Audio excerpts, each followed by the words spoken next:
Boa noite a todos os irmãos do Centro Espírita Caminhando para Jesus, aos internautas que nos assistem, aos que estão sob tratamento, aos frequentadores. Sejam todos bem-vindos para mais uma noite de estudos da doutrina que nos revela, consola e redime. Vamos ter nossa irmã Kátia Gomes, que ela trabalha na Federação Espírita Pernambucana, no projeto Escutatória, e no canal YouTube Renovando Consciências, com o projeto Saúde Mental e Saúde Mental. Então, ela já é nossa amiga daqui do centro, frequenta com muita habitualidade, e vamos, então, desligar os celulares para que nossos pensamentos não sejam atrapalhados com a elevação ao alto, ocasião em que rogamos ao Pai a misericórdia, a bênção para todos nós encarnados e desencarnados. Que a luz do Divino Mestre Jesus esteja em cada um de nós, iluminando nossos corações e despertando a nossa consciência. Os olhos do Espírito, como o Saulo recebeu na grande lição de vida, para ele e para nós. Que essa luz, que essas bênçãos, essa harmonia possa espraiar-se por todo o universo, onde houver guerra, discórdias, perseguições, injustiças. Que nossos irmãos sejam conscientizados do caminho correto, do amor, da caridade, para que possamos evoluir. E a nossa psicosfera do orbe terrestre tenha condições de passar pela transição pela qual já estamos sentindo os efeitos dessa realidade.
Não é? E ao nosso querido irmão que está aqui como dirigente da noite, aos que estão aqui também no backstage, aos nossos irmãos que estão chegando, aos que estão assistindo, todos nós. E que essa paz se faça presente nos nossos corações e que ao caminhar da conversa possam todos vocês levar a paz do Cristo para os vossos lares. E aos internautas, boa noite a vocês que estão em casa. Mais uma vez eu convido para que vocês possam vir presencial e sentir as vibrações amorosas dos amigos espirituais, dos benfeitores dessa casa, não é? É nesse caminho que a gente vai buscando e dizer a vocês que não tenham medo de vir. Aqueles que não podem, fiquem nas vibrações assistindo e que essas vibrações amorosas, elas sejam alcançadas nos lares de vocês, através dos pensamentos. E aí vamos falar hoje sobre a conversão de Saulo para Paulo. Paulo já conhecemos bastante, não é? Mas Saulo conhecemos muito pouco, porque é muito mais fácil a gente querer conhecer aquele que a gente deseja ser, do que nós conhecermos aquele que nós somos. Todos nós somos Saulos de Tarso. Uns mais, outros menos, não é? Então, somos orgulhosos, somos viscerais, somos egoístas, somos prepotentes, arrogantes. Todos nós somos doutores da lei. De que lei? Da lei minha, da lei nossa, da lei de cada um. Aí isso me faz lembrar quando a gente era pequena, e aí a gente escutava assim,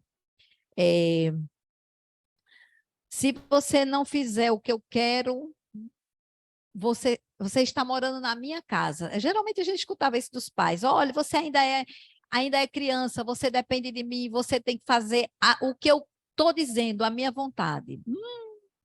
E aí eu, como espírito um pouco rebelde, e aí minha mãe dizia isso, e ela hoje está viva, né, ainda, graças a Deus, e ela dizia isso e eu ficava com vontade eu ficava com a vontade de responder pela malcriação.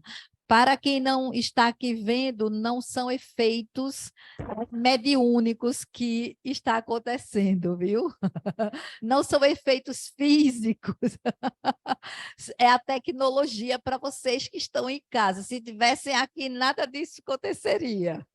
Estavam aqui ao vivo e a cores, vendo que é o nosso querido irmão que está ali mexendo para que a qualidade do som fique melhor.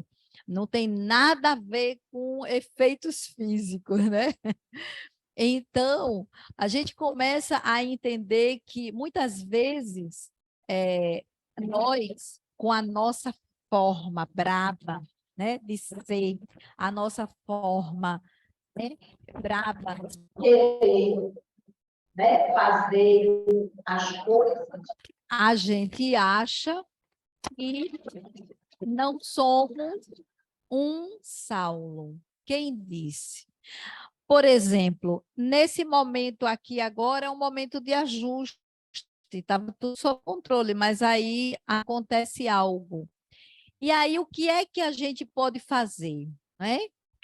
Se fosse em outros momentos, talvez nós ficássemos estressados, revoltados, malcriados, angustiados, por tão pouco. Então, isso é bom porque a gente sabe que não somos perfeitos. Se nós não somos perfeitos, muito menos a tecnologia. Por exemplo, quando nós estamos fazendo as lives ainda que tem, a internet cai, fica craquelado, eu digo, olha, se vocês estiverem escutando a voz, está ótimo. Porque se não escutar a voz, vai ser ruim. Porque não é ver, né, a figura que ali está, mas sim ouvir, porque a mensagem ouvida é melhor. Então a gente começa a entender que nós todos somos um pouco de Saulo de Tarso. Eu diria um pouco porque Saulo, ele de fato tinha, né, aquela virilidade, aquela forma contundente de resolver os problemas. Porque o que ele fazia era o que aquilo que era necessário na época. A época que ele estava, no ano 35, porque foi depois do 30, ele já estava como um sacerdote, como um judeu, digamos assim, esperando ocupar um lugar de um outro, que hoje, nos dias então, por exemplo, ele era um estudante das leis mosaicas, como ele era um estudante profundo do judaísmo, como um judeu, mas também não só como um judeu, Ele também era um grego. Mas por quê? Porque ele, quando pequeno, ele foi morar, né, na Grécia, ali em Roma, em todo aquele ambiente que ele estava. Ele foi para lá com os seus pais. Então, ele tinha os dois dialetos, ele tinha as duas línguas, a judaica e a grega. Então, ele era um homem que tinha, de fato, uma preparação. Essa preparação foi dada a ele quando ele vem ao planeta, ao reencarnar. Porque ele, quando chegou, ele foi fazendo o processo dele natural. E ao chegar, né, aqui no planeta Terra, ele tinha se comprometido com uma lei, mas ele não sabia qual era. E aí essa lei foi a lei mosaica, na visão dele, que foi onde ele aprendeu muitas coisas. E não é trovão, viu, gente? Não tem nada a ver com Jerusalém nem Israel. E são efeitos físicos. É o movimento que os meninos estão fazendo aqui para levar o som, não para a gente que está aqui, mas para quem está em casa, para poder acompanhar. Mais uma razão para vocês virem para cá no próximo sábado, não é verdade? Então, e quem não mora em Recife, pega um barquinho, pega um ônibus, pega o seu automóvel e vem assistir a palestra no sábado à noite. Então, a gente vai trazendo essa construção de Saulo como um doutor da lei. Mas que lei? Das duas leis, da lei mosaica e da lei dos homens, porque como um tribuno do Sinédrio, como um homem que ali precisava estar firme nas leis mosaica e nas leis dos homens, ele precisava sim se comprometer e ser um homem sério. Porque na época ele achava que ser sério era ser sisudo, contundente. E quem aqui não passou por isso ainda e não passa? Quantos homens conhecemos que já têm seus 60, 70, 50, 40, 80 e que ainda é sisudo e que acha que fazendo o senho, né, que é o olho fechar assim, não sabe ele que vai ficar cheio de rugas, porque não vai resolver nada, né? Então, fazendo o senho ser fechado não quer dizer que seja sério, porque nem sempre os homens que são muito fechados são sérios. Ali é uma capa, e essa capa é cada. Então, Saulo, ele tinha a máscara, a capa daquele homem firme, veemente. Aos 30 anos de idade, imagina, né? Aquele homem alto, forte, corredor de bigas, aquele homem que corria. Eu acho que saiu o som. Aquele homem, acho que saiu o som. Vocês estão ouvindo aí? Tá, agora tem? Tem, voltou. Então, aquele homem que corria, né, com as bigas, porque aquilo era o esporte que ele praticava. Era o esporte da época, né? Era o corredor. Então ele fazia os seus exercícios, arremessava disco, dardos, enfim.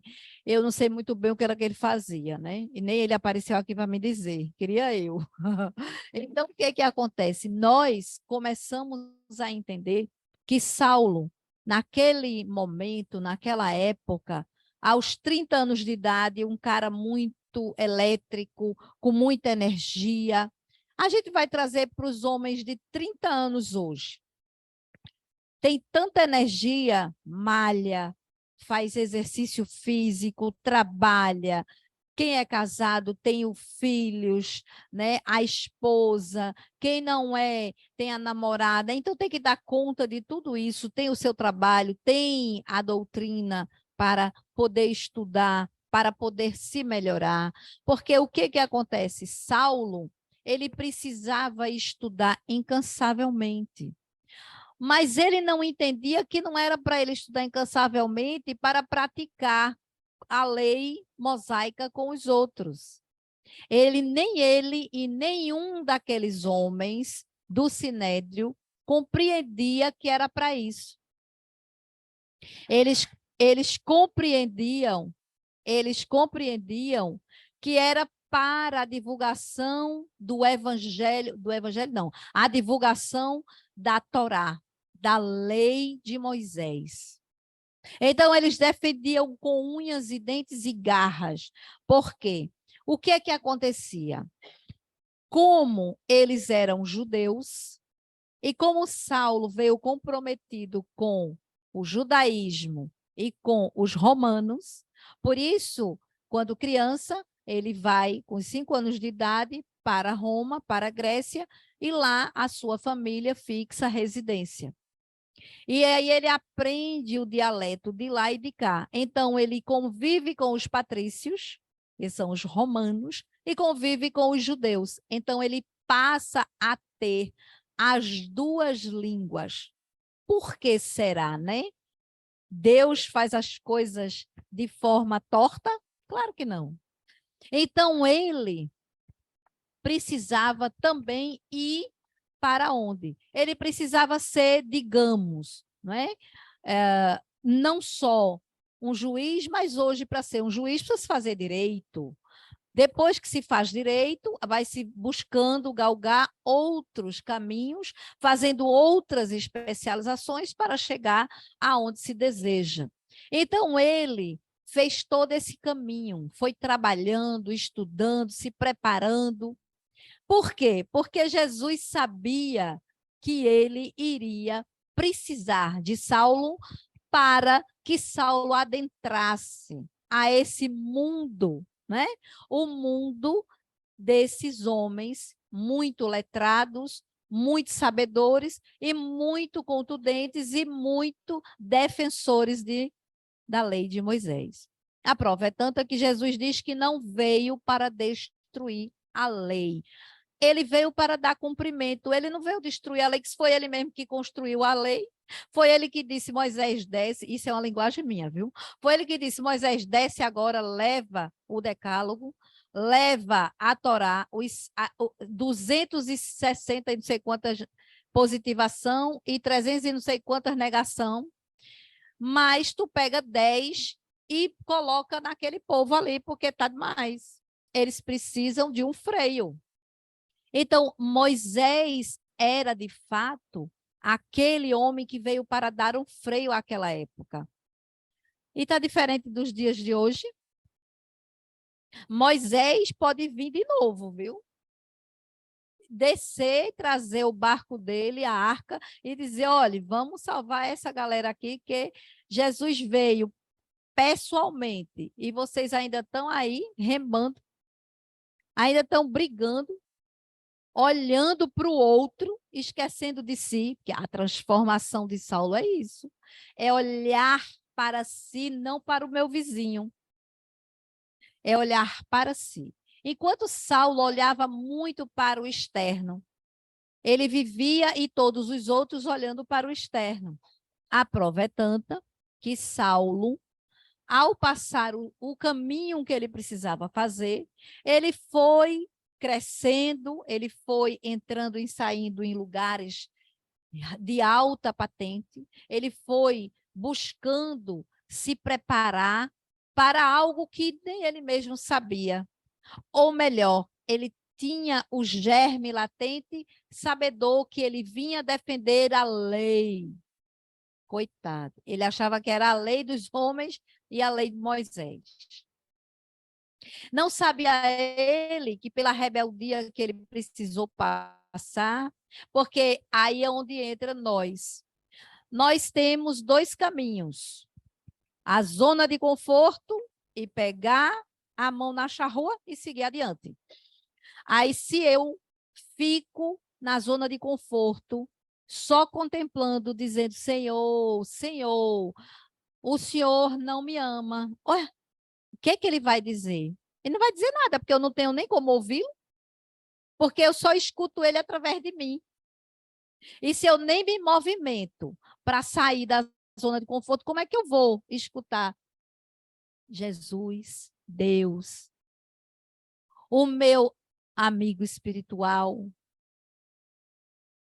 Porque eu não faço o movimento de me melhorar. Eu fico ali na inércia. Eu fico sentadinha na zona de conforto.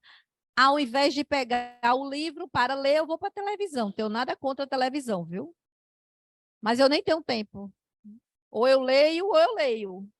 Ou eu leio, ou eu leio. Não tenho como fazer outra coisa. Ah, mas assista nos vídeos no YouTube. Sim, assisto, mas não adianta, não dá, porque tem que ir na fonte. Porque eu estou falando para vocês com as minhas emoções. Mas eu vou dizer a fonte, você vai ler na fonte e vai entender que o que eu falei foi com as minhas emoções. Assim foi escrito as leis de Moisés, com as emoções de Moisés. Compreendendo Moisés que a lei de quê? Quem é que sabe? Meu Deus, vocês estão com fome, é? Olhe, vocês em casa, respondam aí. A lei de quê? Hã? A lei de Italião? É a lei de quê? Do olho por olho, dente por dente. Diga aí. É uma lei que, se você roubar essa água mineral, eu vou falar, se eu for roubar essa água mineral lá na época, primeira coisa era cortar minha mão. Vê que negocinho da China. Misericórdia. É triste, né? Mas é a verdade. Essa lei é a lei para dar um freio, mas não era a lei para continuar.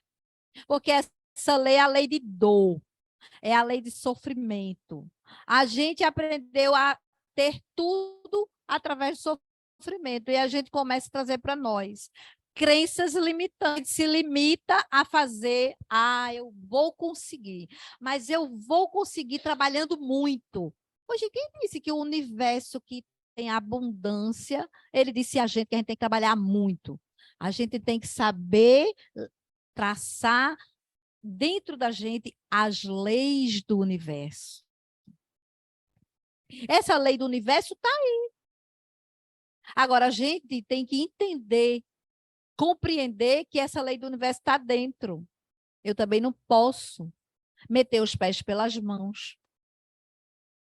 É tudo tão mágico. Nós somos um microcosmo dentro do macrocosmo. Quem é o macrocosmo? Oi? Quem é o macrocosmo? Deus, isso mesmo. Deus, o éter divino. Nós estamos imersos no éter divino. Nós estamos imersos no fluido cósmico universal. E aí a gente fica limitado a entender que temos que trabalhar tanto até pegar uma estafa. Fazer tanto. Mas por que a gente faz tanto? Porque a gente quer aplausos do outro, não da gente. A gente quer aplausos. É o que a gente ainda vê daquela época. Por que Saulo fazia tanta coisa? Porque ele queria o quê? Aplauso. Ele queria aparecer. Ele era um homem eloquente, um homem que falava bonito, que as moças reviravam os olhos. Imagine Saulo aqui, agora. Meu Deus, aqui estava lotado, não é Kátia, né, coitada? Aqui, maguinha, pequenininha, franzina. Se fosse Saulo, estava aqui, ó, lotado, né? Desencarnado, eu garanto que tinha mais de 1 milhão de moças da época. Então, o que a gente precisa entender é que Saulo falava para o externo. Ele levava para as pessoas aquilo que ele precisava para ele, mas ele não fazia para com ele. Embora ele fosse muito firme, contundente, sério, ele fosse comprometido com a Torá. Porém, ele começa a entender que o caminhar dele tem algo diferente. E aí eu vou dar uma lidazinha, porque este livro não dá para pincelar. Este livro não dá para a gente simplesmente achar, vou falar. Não. Embora, se eu abrir a boca, eu vou falar tudo que tem que ser falado. Porém, é necessário a gente ler na íntegra, porque são coisas que a gente vai entendendo ao longo da leitura. Todos nós somos Saulos de Tarso, mais ou menos. E aí, eu vou trazer aqui um pedacinho, né, que eu trouxe da fila. Naquela época, aí eu quero que vocês viajem. Imagine vocês naquela época. Nós estávamos naquelas catacumbas à meia-noite, na escuridão, para escutar Jesus. Então a gente ia, as mulheres iam vestidas de serviçais. E elas iam acompanhadas com suas amas. Os maridos não iam. Muitas mulheres estavam lá, como Joana de Cusa, como Isabel, como tantas mulheres da época, Maria de Cleófas. Eram todas caminheiras do Cristo. E aí, quando chegava ao anoitecer, que o jantar era colocado, logo depois os seus maridos se recolhiam, aquelas salas enormes, grandes repastos, vinhos a conversarem, elas, escapuliam. E elas iam ouvir quem? Então, imaginemos nós, homens e mulheres, naquela época. Jesus renovara com exemplos divinos todo o sistema de pregação da virtude. Neste período, o sistema foi o do amor, não mais o do olho por olho e do dente por dente. Daí se deu o início da era cristã. Jesus, o maior que se fez o menor em tudo, ele foi e é, nos dias atuais, o único Filho crístico de Deus que já esteve no planeta Terra. Existem vários Cristos em outros planetas, mas só Jesus veio para esse. Jesus chama os aflitos e os enfermos desta forma. Inicia-se a inauguração da fórmula da verdadeira benemerência social. Já se começava a assistência social com Jesus. Não é? O Cristo nos trouxe a mensagem do amor. Explicou Pedro, quando ele completou que a lei de Moisés inaugurando um novo ensinamento, que era a lei antiga, que é a lei de justiça, mas o evangelho é a lei de amor. Pedro fala que ele, que era paupérrimo, um pescador que adquiriu ampla experiência do mundo nestes poucos meses que ele viveu com Jesus, e que ele estava na cidade de Jerusalém ao retorno da volta do Cristo ao mundo espiritual.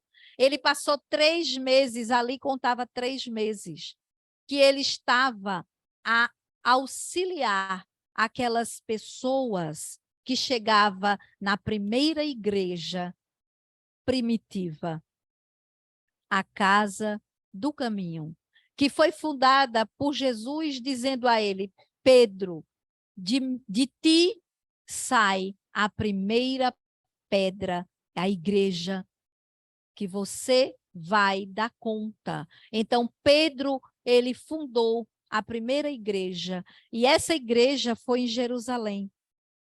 E ele conversando com o querido Estevão, que chegou lá como Gesiel, ele fala para ele que esses 3 meses que ele viveu ali, naquele lugar que ele ainda estava, naquele ambiente, ele diz, em que tem recebido aqui na casa do caminho homens esfarrapados, que foram políticos importantes. Está diferente das épocas de hoje. Quem não leu ainda, leia Getúlio Vargas, um livro psicografado que vai falar um pouco de político, do mundo espiritual, quando ele chega lá, o que é que ele passa. Então, mulheres leprosas que foram quase rainhas, e aí nós temos no Evangelho segundo o Espiritismo, a rainha de France, que achava que quando chegasse no mundo espiritual, ela estaria com a corte à sua disposição, quando na realidade ela teve que trabalhar muito para chegar onde ela chegou. Né? Então, em contato com a história de tantos castelos desmoronados, Pedro diz, no jogo das vaidades humanas, agora reconheço que almas necessitam do Cristo acima de tudo. Essas almas que muitos daquela época iam às escondidas conversar com Pedro, inclusive um deles, Gamaliel, aquele homem que educou veemente aquele outro homem chamado Saulo, era o seu padrinho, não é? Tanto o padrinho na questão do sinédrio, como também na questão do trabalho, como um juiz, eu gosto de dizer que ele era um juiz de direito. E Gamaliel estava por se aposentar logo mais adiante, a gente vai falar sobre isso. E aí Gamaliel, um homem simples, que o coração dele já era jesuíta, ele não sabia, mas ele amava a simplicidade. E ele ensinou isso a Saulo. Mas Saulo esqueceu no longo do caminho, com as portas largas, a porta da perdição. Que todos nós esquecemos quando nós assumimos, estávamos conversando, eu e Tal, um colega nosso que está aqui, que muitas vezes nós também entramos em conflitos. Muitas vezes a gente reclama, meu Deus, porque eu estou aqui fazendo palestra. E não tem que reclamar, tem que agradecer. E a gente estava conversando sobre isso. E não só nós, como muitos outros. Não é? O próprio Divaldo, muito cansado, chegava e dizia, eu não vou mais fazer palestra. E Joana rapidinho aparecia para ele assim. E dizia, o quê? Eu estou cansado. Eu não paro, eu quero ficar um pouco na minha casa, curtir um pouco os filhos adotivos. Certo.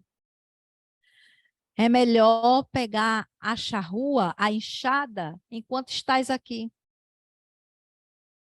E aí, muitas vezes, nós temos muitos conflitos. E quantos conflitos Saulo não teve?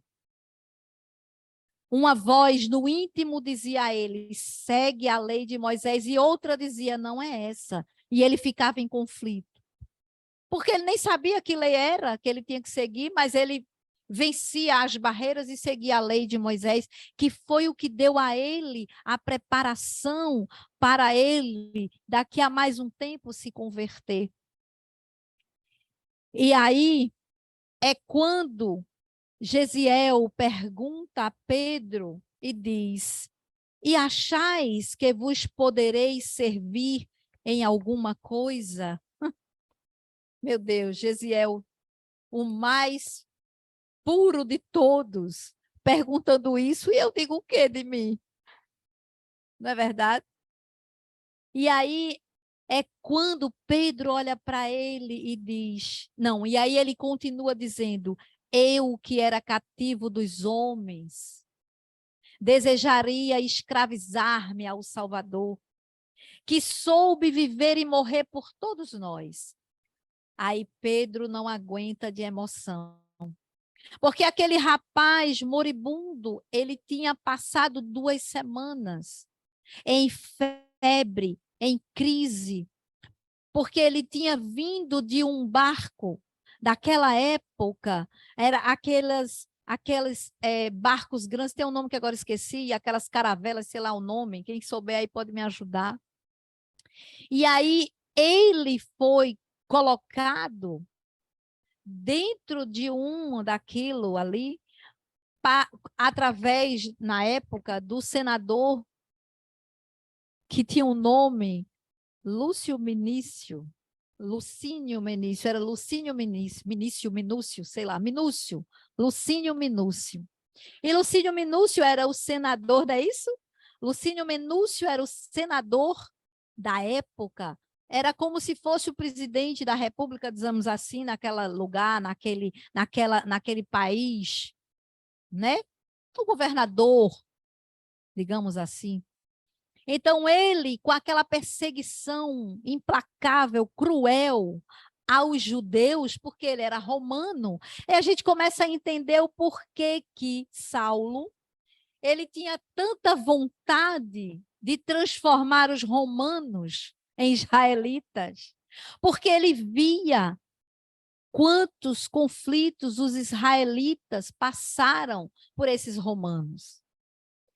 E aí aquela história, ele ainda estava na lei do olho por olho e dente por dente. Ele ainda não tinha conhecido a lei de amor. Então ele precisava fazer justiça com as mãos. E aí ele pegou sua intelectualidade, trabalhou e disse, eu só sossegarei quando eu converter esses romanos a israelitas. Então veja que a mensagem de Saulo era algo que estava dentro, machucado, ferido, de tanto ver os seus irmãos perder tudo, inclusive a vida, da pior forma. Porque eles levavam tudo, inclusive o pai de Gesiel, seu Jochedebe, isso, Jochedebe, né?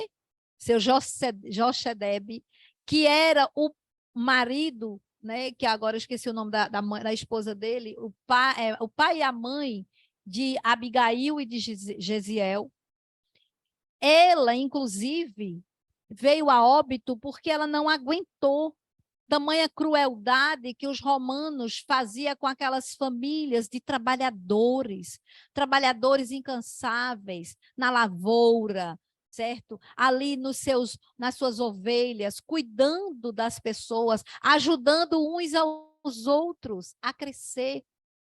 E aí ela realmente sucumbiu quando foi tirado deles as maiores terras que ele tinha, digamos a fazenda, vamos falar na língua de hoje, aquele sítio grande que eles tinham, que era onde eles tinham a plantação, tinha a colheita, tinha a criação das ovelhas. Então, quando ela viu aqueles romanos fazerem aquilo, ela teve hoje uma parada cardíaca, né? Porque aí ela foi de pronto.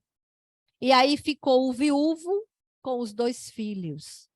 E o viúvo, com todo o trabalho, levando Gesiel e a filha Abigail a fazer o seu trabalho, que era necessário nos dias daquela época, foram levando, ele foi mostrando, ele foi educando, e Gesiel foi educado, e Abigail pela mãe, porque as mulheres educavam seus filhos ali na lei da Torá, mas com pureza, com suavidade, né? Imaginemos nós que o efeito tem uma causa.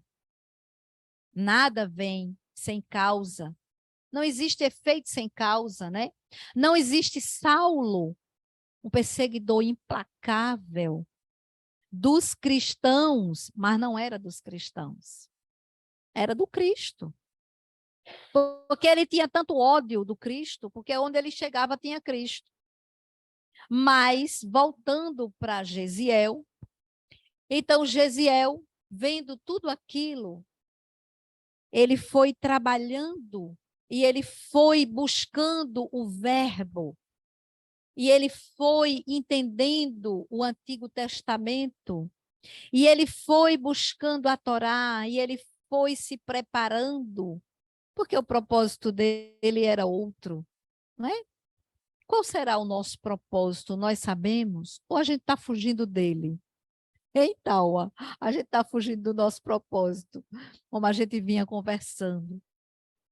Então, a gente pensa, quantas vezes eu chego para mim e eu brigo comigo, quando estou começando a estudar, ai, mas hoje sábado, poderia estar fazendo tal coisa, tal coisa, tal coisa. Aí, hoje sábado, acordei e já comecei a estudar. E que fiquei calada, estudando, porque eu já estudei a semana toda, mas hoje eu precisava fazer o que eu fiz. Porque tudo que eu fiz, nada. Aí hoje a gente escuta e diz, nada disso, pode rasgar tudo. É outra coisa que você vai ter que fazer. E eu disse, eu vou ler esse livro todinho hoje, não dou conta, não. Calma. E aí a gente vai sendo guiado. Eu, que sou uma pobre mortal, rebelde, estou sendo guiada, imagina Saulo, como ele não era guiado. E Gesiel, um doce cordeiro. E Abigail, nossa, uma mulher ímpar, invejável. Então, espíritos altamente comprometidos com Deus. E aí, Pedro olha para ele, vendo que quando ele delirava, ele falava coisas e Pedro ficava assim, ó. Pedro ficava de boca aberta, imagine como não era esse espírito Gesiel preparado. E aí Pedro diz a ele, filho, serás meu filho, doravante. E aí ele exclamou dizendo, Simão, olhando para ele num transporte de júbilo, começa a chorar. Porque viu que ali nascia um verdadeiro cristão que estava sendo enviado por Jesus. E aí ele diz, e já que preciso me reformar em Cristo, Pedro, como me chamarei? Veja, diferente de mim. Sou chamada toda hora e ainda fico reclamando. Vê que coisa rebelde.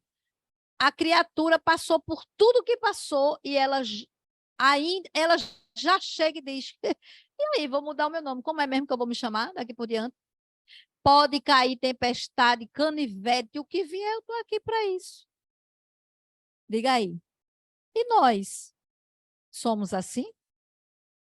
Ou nós ficamos com medo de dar o primeiro passo para colocar a nossa cara aqui para falar? Ah, mas eu não nasci para isso, não. Olha, orgulho total. Não, fulano fala melhor.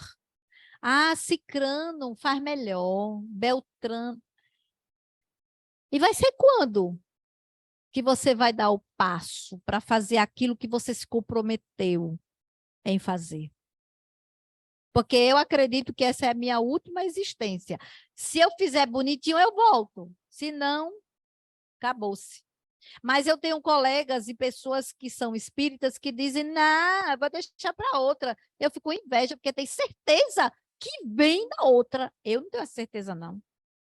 Eu nem tenho essa certeza porque eu ainda fico gritando na minha mente.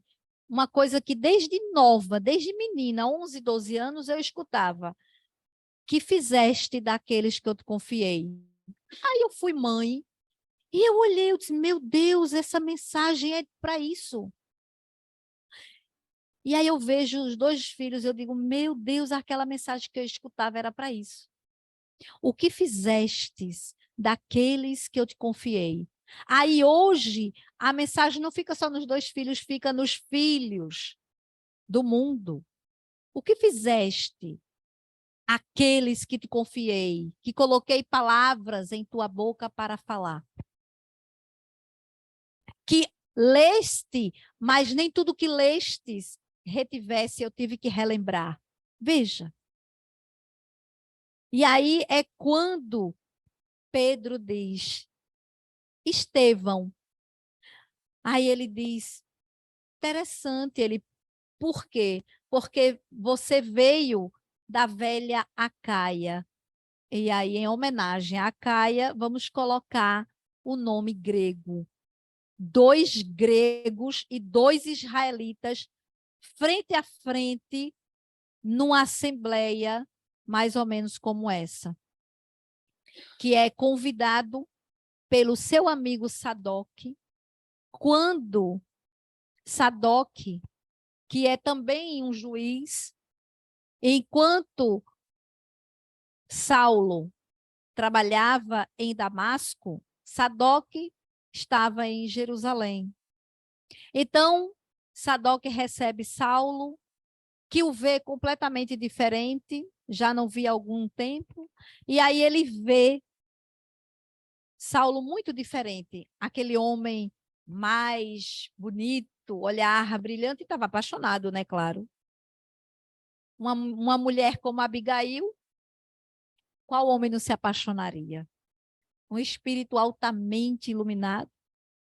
E aí é quando Sadoc, conversando com ele, na casa de Sadoc, uma casa que a gente imagina aquelas casas enormes, aqueles palácios, e diz a ele que o seu tio, que aí ele pergunta, Sadoc, que fazes aqui?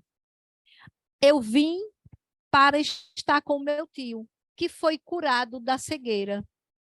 Nossa, mas que sandice é essa? Saulo diz. Pois é, eu vim confirmar e ele está curado da cegueira. E aí Saulo diz, e quem foi que o curou? Ah, um jovem que mora na casa do caminho, que é colocado que é acolhido por Simão Pedro. Ah, mas esses coitados, de Saulo, não tem nada a dar. E aí Sadoc diz, mas ele curou o meu tio, e eu quero ir lá ver. E você vai quando? Vou sábado, isso era na quinta. E aí eles vão no sábado juntos. Chegando lá, os dois, e aí Saulo começa a ver, aí vê que é uma coisa parecida com aqui, o caminhando para Jesus, que os bancos são ainda de madeira, porque o conforto nós temos em casa. Aqui a gente precisa ser franciscano, trabalhar a simplicidade e a humildade. E aí, quando eles chegam e ele olha e diz assim, meu Deus, que esse povo vai fazer nada aqui? Aqui é coisa de bruxaria, Saulo. E aí ele se senta, e aí começa tal, e daqui a pouco entra aquele homem pequenininho, amarelo, magrinho, com 2 outros homens, que era João e Pedro, Simão Pedro, acompanhando Gesiel. E Gesiel vai para a tribuna e começa a falar. E Saulo olha para ele e ele começa a falar. E a eloquência do seu linguajar, aquilo que ele fala, Saulo começa a ficar irritado, porque Saulo começa a ver que ele sabe tanto quanto ele, ou mais. E o que é que acontece nisso? A inveja. Será que a gente é invejoso? E daí essa inveja começa a se avolumar. E ele, como homem orgulhoso, jamais deixará aquilo impune. Coitado.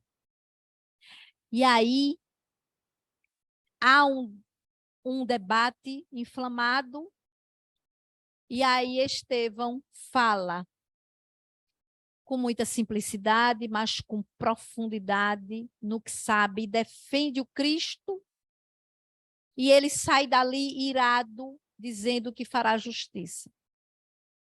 Passado-se algum tempo, não muito, 3, 4, 5 dias, chega, né, a casa do caminho, aqueles homens que vêm trazer uma intimação, digamos assim. E aí Simão Pedro fica com o coração na mão e Gesiel diz a ele: todos fiquem aqui, eu seguirei só. E aí ele vai só, e lá ele já não sai mais. Ele fica lá até que tudo se concretize da forma que tem que ser. E aí Saulo, cada vez mais inflamado, mais odioso, porque a raiva é o ego pisado, machucado, é o orgulho ferido. E Saulo, com o seu orgulho ferido, cometeu muitas atrocidades. Destruiu muitos lares, muitas pessoas. E, inclusive, destruiu o próprio irmão da sua noiva, que o procurava incansável, que era Abigail. Porque como ele converteu-se de Gesiel para Estevão, não mais sabia onde Gesiel estava. A única coisa que sabiam era que Gesiel tinha sido levado para uma daquelas embarcações, não é? E acabou. E ninguém mais sabia nada. Não sabiam eles que Gesiel foi solto por um homem que entrou muito influente na embarcação, adoecido com uma febre. E Gesiel, como um escravo, foi convidado por daqueles homens que era o capitão, e que tinha um apreço por Gesiel, e disse: toma conta desse homem. Com uma semana, o homem estava curado. E Gesiel, provavelmente médio de cura, inspiradíssimo, ali curou aquele homem, que o libertou, levando ele num bote, bem perto das margens do Tiberíades, um pouco mais longe. É quando ele deu um dinheiro para ele também foi assaltado pelos assaltantes da época, os salteadores, mas ele conseguiu chegar na casa do caminho. E como eu disse, lá, com muita febre, ele passou 2 semanas desacordado, só em delírio. E aí ele chega, então, Saulo não sabia que ele era o irmão da sua noiva, então pretensa noiva, Abigail. Porque ela dizia que o nome dele era Gesiel, então aquele é Estevão. E veja como as coisas funcionam. Tudo tem um sentido, nada está perdido e nada vem ao acaso. E aí é quando eles se encontram, e lá no Sinédrio, Saulo humilha ao ponto que ele puder humilhar. Só que Gesiel, Estevão, não se dobra a essas humilhações. E aí, um belo dia, chega-se o dia em que ele iria ser sacrificado, e ele convida a sua irmã e a noiva para estar. A irmã dele fica assustada, porque diz: esse lugar nunca foi de mulheres, por que você quer levar eu e Abigail? Logo sua noiva? Não, porque é um lugar que eu gostaria que ela viesse para ela ver. Tudo já estava organizado, orquestrado no mundo espiritual. E ninguém ia poder fugir. E aí é quando ela entra e começa aqueles círculos, aquela violência, aquela brutalidade, os apedrejamentos. Estevão está ali. E quando ela olha, o seu irmão está ensanguentado, já desequilibrado, caído no chão. Ela grita: é Gesiel, o meu irmão. E ele diz: estás louca? Não é teu irmão. É sim, é ele. E aí ela quer sair correndo, ele, calma, eu vou com você. E ele vai para conferir. E ele, quando confere com ela, vê que de fato é o seu irmão. E aí, muitos os caminhos são percorridos de dor, de ranger de dentes e de sofrimento. E Saulo enlouquece e deixa a noiva e passa 8 meses longe dela. E ela adoece, em febre, convulsiona, perde a esperança porque ela era apaixonada, era louca de amor por ele. E ele jamais perguntou se ela queria continuar com ele ou não. Ele decidiu, orgulhoso como era, ele decidiu e seguiu. E quando 8 meses se passa, ele retorna. E ao retornar na casa do casal que buscou como uma filha adotiva, esqueci agora o nome do casal, Ruth e Zacarias. E aí Zacarias e Ruth, 2 judeus, amigos dos seus pais, ele chega na cidade de Jope, na estrada de Jope, e aí é quando Saulo bate a porta e é recebido com muita alegria, com muita felicidade, porém, Zacarias com um olhar muito triste, e ele olha para Zacarias e pergunta, ela está no quarto, doente. E ele chega e a vê daquela forma, e já poucos dias depois ela já volta para o mundo espiritual. E ele, enfurecido porque ela diz a ele, eu hoje sou cristã. E ele fica mais louco ainda, porque aquele Cristo o persegue. Mas não era ele que perseguiu o Cristo, vê como ele troca, que é o que a gente faz. A gente sempre diz que é o outro que está fazendo com a gente, nunca é a gente que faz com o outro. A gente é só boa peça. Nós somos só bonzinhos. Então, Saulo diz que Cristo persegue ele, quando ele que persegue o Cristo. E aí, quando Saulo sai desesperado, entra no sinédrio e convida 2, 3 colegas, 3, não é nem colega, 3 servos, 3 companheiros de trabalho, e leva eles com Saulo e vão indo ao encontro daquele homem que converteu Abigail. E como é que ele soube disso? Ele perguntou a Zacarias, claro, né? E Zacarias disse que foi Ananias, um velho judeu muito sério. E aí ele vai em busca de Ananias na cidade de Damasco, que ele era, digamos assim, o juiz da cidade de Damasco. Veja que ele sai da cidade, faz um percurso e volta para a cidade. Eu saio, né, com todas as honrarias e volto humilhado. E aí, quando ele vai pela estrada de Damasco com os seus 3 companheiros de viagem, ele sente que algo está por acontecer, porque ele já começa a sentir o coração dele amolecendo.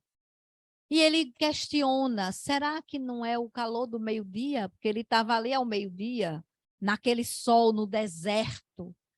E aí ele começa a indagar, por que esse Cristo me persegue? Por que Abigail? Por que Gesiel, Estevão? Por que tudo isso? Por que eu persegui tantas pessoas? E ele começa a entrar no torvelinho do arrependimento, muito sutil. E Jesus aproveita essa brechinha, que é assim que os espíritos superiores, os nossos amigos espirituais, aqueles que estão conosco diuturnamente, esperam da gente um pouquinho de arrependimento para eles se aproximarem e dizerem intuitivamente, não vai por aqui, vai por ali. E a gente não escuta. E aí é quando ele simplesmente vê um clarão e o cavalo empina, isso é uma ideia minha, tá? Empina para trás, provavelmente, e ele cai. E todos os outros ficam abestalhados porque ele cai falando com nada. E aí, um dos amigos, que agora eu não lembro o nome, não sei se é Tomé, não sei o nome, um dos escravos, porque naquela época ainda eram escravos, isso. Então, ele, como Saulo, ainda tinha os escravos, né? Então, um daqueles escravos dizia: o Senhor está com problemas. E eles conversando entre eles. Isso tem alguma coisa de errado? É o calor nesse horário. Meu Deus, mesmo ele sendo forte, atleta, ele conseguiu ainda entrar em convulsão pelo calor.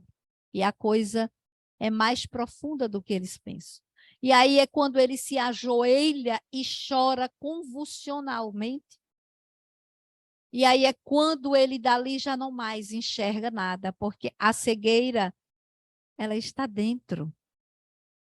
Essa representação de cegar fora é porque nós somos cegos internamente.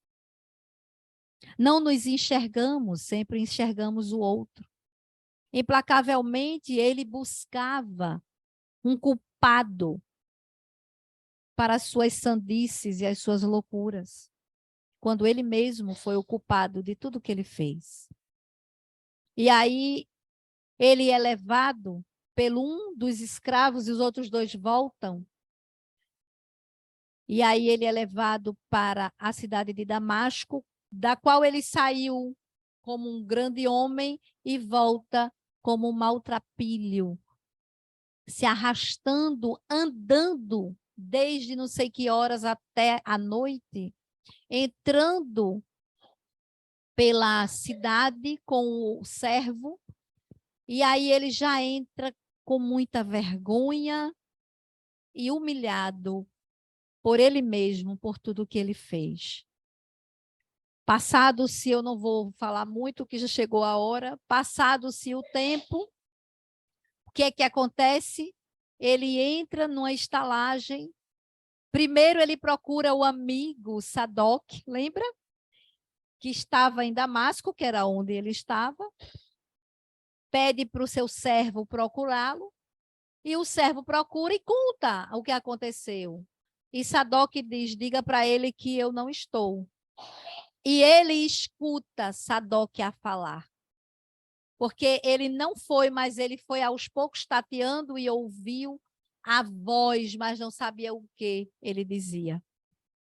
E aí ele começou já a sentir na pele o quê? O que muitos de nós sentimos, né? O afastamento das pessoas. Quando nós escolhemos o caminho da porta estreita. Porque hoje tem um evento familiar que eu deixei a família e vim para cá. E aí eu disse: não é justo que eu desmarque. E tinha uma viagem marcada, e quando eu disse: Rogério, marca para depois do dia 20, na mesma hora que eu mandei o áudio, eu escutei: e dia 20, será que você vai estar ainda aqui? Eu disse: Rogério, é dia 8 mesmo.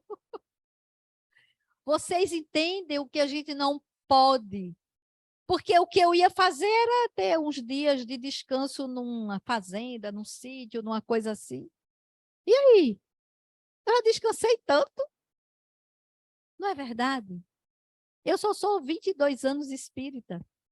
Eu estou com 52. 30 eu curti muito a vida. Tá? Então agora é hora de pagar a minha fatura, como Saulo também pagou a dele.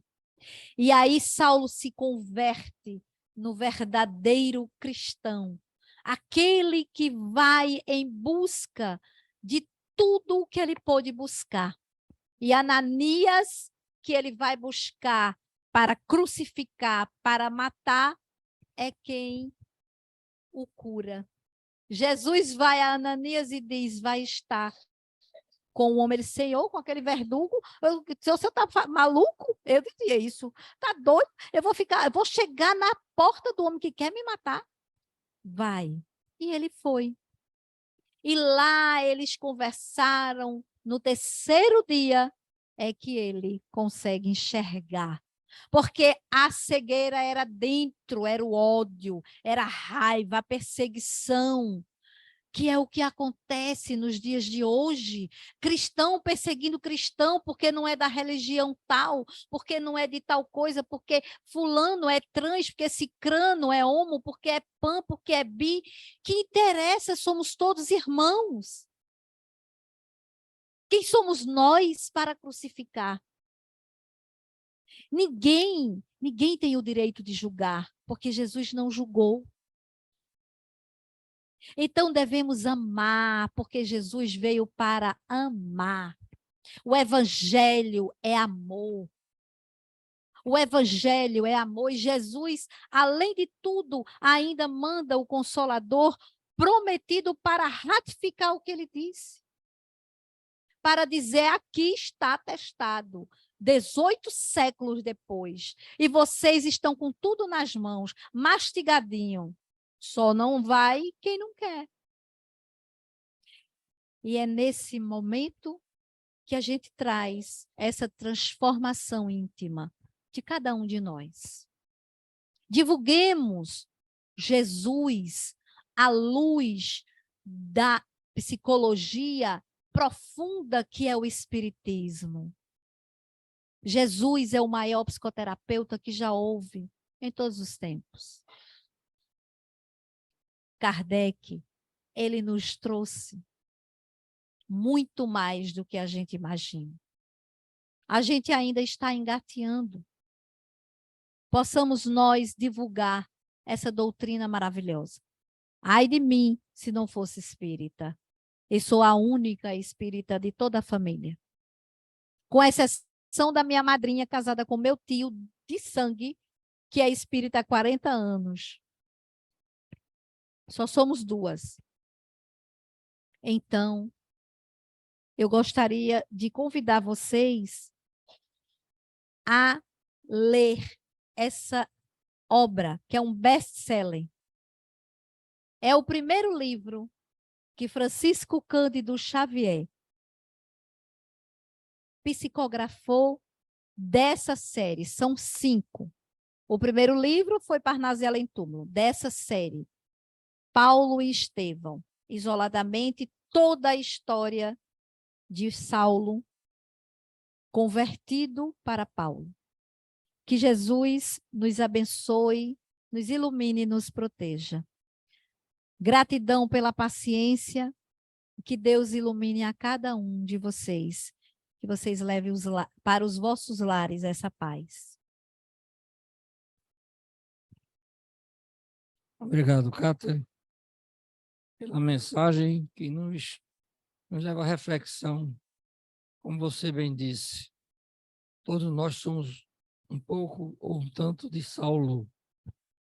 E a transformação dele é um exemplo de que nós também podemos conseguir. Mas parece que a dor é que é o caminho. Não é o apelo do amor, mas pela dor é que a gente vai se transformando. Então, para concluir os trabalhos da noite na primeira fase, eu pediria a nossa irmã Cátia para que faça a prece de encerramento.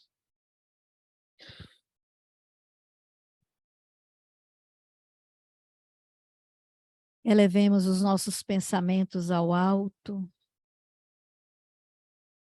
em rogativa a Deus, a Jesus, a Maria, a mãe de todos nós, a Paulo de Tarso, ao apóstolo dos gentios, que diz que o amor é o som que retine, que nós possamos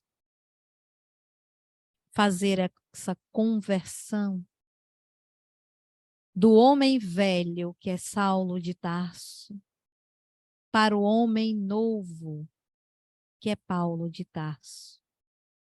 Que não temos e que não tenhamos medo, porque o medo é o paralisador de tudo o que nós viemos fazer aqui. O medo é que nos engessa.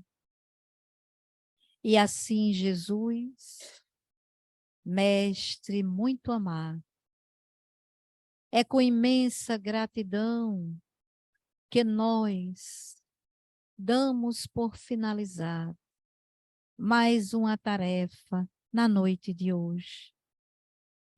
Com muita gratidão aos espíritos trabalhadores desta casa, que nos intui, que nos ampara, que nos auxilia, e que a todos que aqui se encontram, encarnados e desencarnados, também os que estão nos seus lares assistindo pelo canal do YouTube, recebam a visita dos trabalhadores da luz, bem como os que aqui estão, ao retornar aos seus lares, levem a paz de Estevão, de Abigail e de Paulo, a confiança em Deus e em Jesus, o nosso Salvador.